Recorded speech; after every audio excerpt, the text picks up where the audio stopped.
Therefore, the scholars who declare it to be kufr and shirk, regardless of how small they are in number, can their opinion be totally dismissed and considered shadh, as if though it's based upon no evidence? That which is presented by the scholars who have adopted the correct opinion is a clear representation of the reality that is historical, self-professed by those who invented it, implement it, wage war in its defense and export it to the Muslim lands. Even if the scholars who declare participating in another religion such as voting to be unlawful are small in number, then what implication does this have upon the truth? Those who argue for it fail to bring relevant evidence, but rather rely upon misconceptions that have been taken far out of context, and use this against a clear open reality. So therefore the people who deem it permissible are in need to bring reliable, relevant evidence which permits them to engage in a clear manifested, open kufr and shirk that the scholars do not differ in its regard. An argument presented by Haytham al-Haddad highlighting how feeble and baseless their evidences are. He states, "It is when the inhabitants of a country who have the Sharia as the dominant system want to choose a leader for their country. Say they have 4 candidates to choose from. They employ elections as a mechanism to select the leader. Can we say this is democracy and that it's an act of kufr?" Unfortunately, it must be said, the argument is irrelevant and besides the point, and not a true representation of the reality we are facing. Most people would probably not even take notice of the evidence presented, but rather trust his position as a learned man. There are various scholars who deem voting impermissible, which amount to more than just a handful. We must also be sincere with the Most High and seek the evidence and principles presented as opposed to the quantity of scholars. In fact, the argument that is presented by those who deem it permissible is very fragile and can be dismissed by the one who possesses even the slightest amount of knowledge. Engaging in this action also gives credit to a system and a way of life that would not exist unless the people casted their votes, thus providing the fuel for such a tyrannical system to live. I don't feel that mentioning scholars is the pivotal argument that needs to be presented in order to provide the one with a sound mind that voting in elections is haram and kufr. However, due to the lack of understanding of many, it seems to be the only way to convince those who have not grasped the firm understanding of Tawheed and the pure meaning of the verses of the Quran.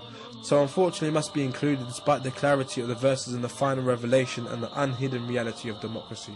Although they may vary in background, general understanding and opinions, the scholars mentioned are to illustrate the range of scholars who agree to voting being haram as it violates Allah's rights. It therefore should be declared that these scholars are all of different levels of knowledge. Some may have specialized in different fields, and some may also be learned men of this deen who are the leaders of communities and Islamic groups. From this list is Shaykh Muqbil, Hadi al-Wadi'i, who scholars such as Nasr al-Din al-Albani mentioned in his regard. He is a Shaykh who calls to the book, i.e. the Quran, and the Sunnah, and to what the Salaf al-Salih were upon. Likewise, Bin Baz also states about him, "This man, Shaykh Muqbil, is more knowledgeable than me, muhaddithan." Also, Shaykh Uthaymeen states, "Shaykh Muqbil, Imam, signifying his great status."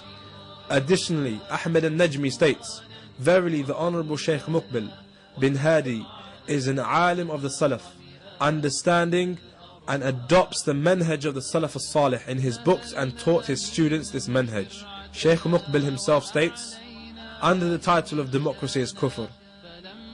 Regarding the meaning of democracy, the nation rules itself by itself, which means kufr, and whoever calls to democracy and he knows its meaning, then he is a kafir, as he is calling to make the nation a partner, a sharik, with Allah Azza wa Jal.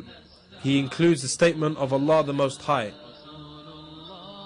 Say, O Muhammad sallallahu alayhi wasallam, I am only a man like you.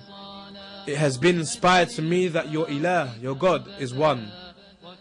So whoever hopes for the meeting with his Lord, let him work righteousness and associate none as a partner in the worship of Allah.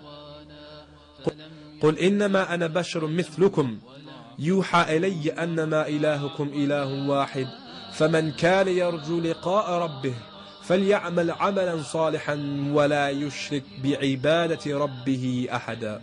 He continues to say, we reject kafarna, we reject democracy that makes us a partner with Allah.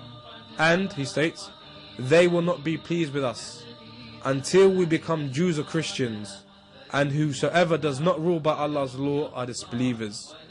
As Allah subhanahu wa ta'ala states, وَمَنْ لَمْ يَحْكُمْ بِمَا أَنزَلَ اللَّهُ فَأُولَٰئِكَ هُمُ الْكَافِرُونَ. And do they seek the judgment of Jahiliyyah? أَفَحُكْمَ الْجَاهِلِيَّةِ يَبْغُونَ وَمَنْ أَحْسَنُ مِنَ اللَّهِ حُكْمًا لِقَوْمٍ يُوقِنُونَ.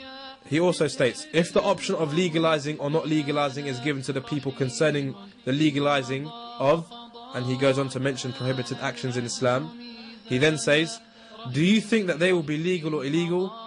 All of this is regarded as the voice of the people under the name of democracy, which the broadcasting corporations have given life to and pride themselves upon it, and we must confirm and be steadfast upon our religion until Allah takes our soul. This issue is a very dangerous issue, which is an obvious apostasy and a clear open kufrun bawah.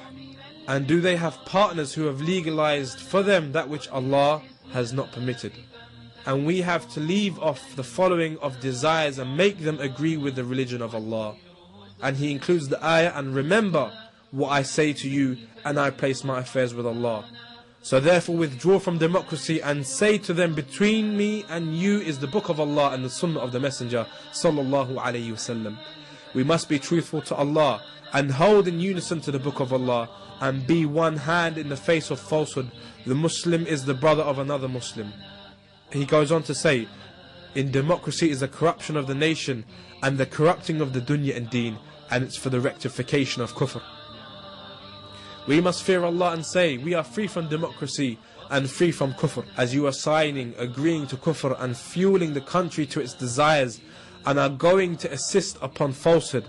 Allah the Almighty states, help you one another in al-birr wa taqwa, virtue, righteousness and piety, but do not help one another in sin and transgression, and fear Allah. Verily Allah is severe in punishment. وَتَعَاوَنُوا عَلَى الْبِرِّ وَالتَّقْوَى وَلَا تَعَاوَنُوا عَلَى الْإِثْمِ وَالْعُدْوَانِ وَاتَّقُوا اللَّهَ إِنَّ اللَّهَ شَدِيدُ الْعِقَابِ. It's perceived that we would sign, and we say no, no, no, as this is the meaning of bartering with Islam.